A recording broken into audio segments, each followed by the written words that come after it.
Today, we're going to crack open an ancient strategic code to solve a really shocking historical puzzle. So let's set the scene. Picture this. It's the late 19th century, and there's this massive showdown brewing in East Asia. On one side, you have the colossal Qing Empire, this absolute giant that's been running the show for centuries. And on the other, the small island nation of Japan, which is modernizing like crazy and really hungry for expansion. I mean, on paper, this looks like a total mismatch, right? A real David versus Goliath kind of story. But what happened was, well, the outcome was decisive. And the craziest part, the answer to how this happened might just be hiding in a text that's about 2,500 years old. To really get our heads around Japan's victory, we've got to go back, way back, to the legendary military strategist Sun Tzu and his masterpiece, The Art of War. You see, Sun Tzu didn't believe victory was about luck. Not at all. He saw it as a science. He called it Jie Sheng Wu Fa, which basically means the 5 methods of knowing victory. It's this amazing framework he developed to predict who's going to win a fight before a single soldier even moves. Think of these 5 methods like a checklist for victory.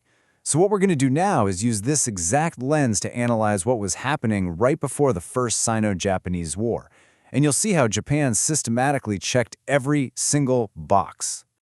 All right, first up, clarity versus complacency. This takes us right to Sun Tzu's first method, which is all about strategic judgment. It's about knowing when a fight is not just possible, but actually winnable.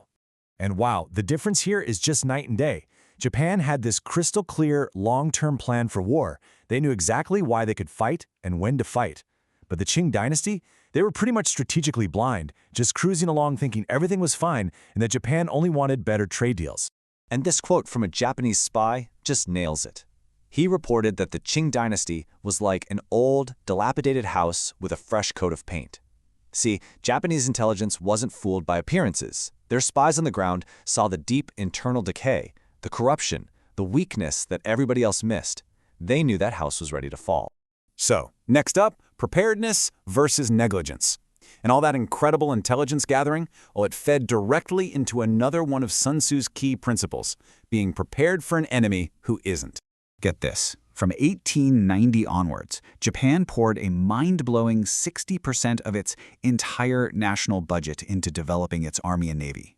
Just let that sink in. Over half of all government spending was laser-focused on one single goal: preparing for war. And you can see the results right here. The Qing's Biang fleet, once the pride of Asia, just stopped. They stopped adding ships after 1888.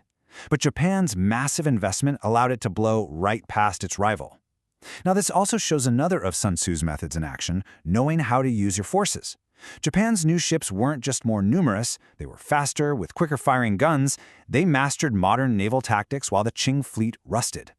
It's not just about having an army, it's about having the right army for the fight you're planning. So this wasn't just about a difference in funding. It was a fundamental difference in the national mindset. One nation was meticulously sharpening its sword for a war that would define its future, while the other was just tragically letting its own rust away. So what on earth drove this incredible difference in preparation? Well, it comes down to Sun Tzu's 3rd and 5th rules, having everyone on the same page and having a military free from a ruler's interference. This contrast is just a perfect illustration of what Sun Tzu called Shang Xia Tong Yu, when the leaders and the people all want the same thing. In Japan, the emperor himself donated his own money, and government officials gave up 1/10 of their salaries for the military. Meanwhile, in Qing China, the empress was doing the exact opposite. And this is a perfect example of a ruler interfering with the military by literally taking naval funds to build herself a luxurious palace for her birthday party.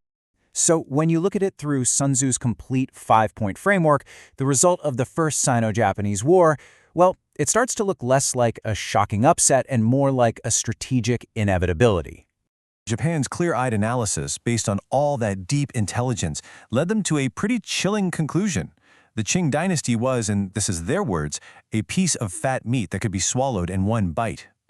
Their multi-state strategy and the war that followed proved them right. The whole case of the First Sino-Japanese War powerfully suggests that for Sun Tzu, the battle is often won or lost long before the armies ever meet. The real victory, it seems, is forged in clarity, preparation, and unity. Thanks for joining this explainer.